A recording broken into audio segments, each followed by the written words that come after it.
Dahi Özbək şairi və mütəfəkkiri Nizaməddin Mir Əlişir Nəvai Teymurilər sarayına yaxın Zadəgan ailəsində 1441-ci il fevral ayının 9-da Heratda, indiki Əfqanistan ərazisində anadan olub. Təhsilini Herat, Məşhəd və Səmərqənd şəhərlərində almışdır.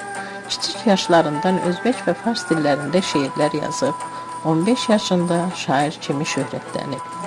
Əsl adı Nizaməddin Əlişir olan Nəvai, Mirzə Bayqaranın nəvəsi Hüseyn Bayqara ilə birlikdə böyümüş və təhsil almışdır.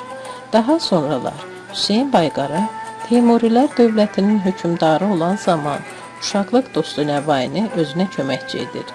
Ona möhürdarlıq, divanbəyliyi və sonra da əmir rütbəsini verir. Dövrünün tanınmış alim və şairlərindən biri olan Hüseyn Bayqara və Əlişir Nəvai Heratı dövrün ən böyük mədəniyyət mərkəzinə çevirdilər.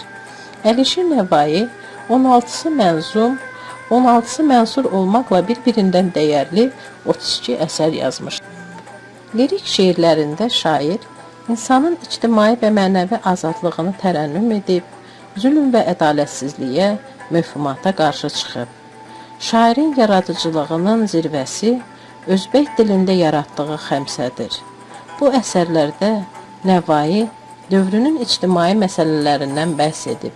Xəmsəyə daxil olan Möminlərin Heyrəti, Fərhad və Şirin, Leyli və Məcnun, 7 Səyyarə, Səddi İskəndər poemalarında şair insanpərvərlik ideyalarını daha dolğun şəkildə əks etdirib. Nəvainin xəmsəsi yalnız özbək ədəbiyyatında deyil, bütün türk dilli xalqlar ədəbiyyatında ana dilində ilk xəmsə kimi çox qiymətlidir. O, Nizami ədəbi məktəbinin davamçılarından biri kimi şöhrətlənib. Nəvainin yaradıcılığı Azərbaycan ədəbiyyatı ilə yaxından bağlıdır. Şair Xəqani, Nəsimi və Nizaminin əsərlərini dərindən öyrənib. Onun əsərləri bir sıra xalqların dillərinə tərcümə olunub, əl yazmaları dünyanın ən iri kitabxanalarında mühafizə olunur.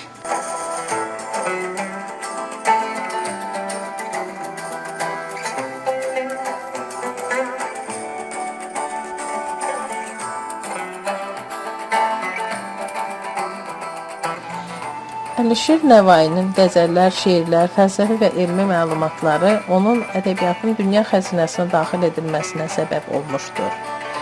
Nəvainin həyat və fəaliyyəti, elmi tədqiqatlarının mövzusu müxtəlif ölkələrdə, müxtəlif incəsənət sahələrinin alimləri və ustaları tərəfindən dəfələrlə tədqiq olunmuşdur.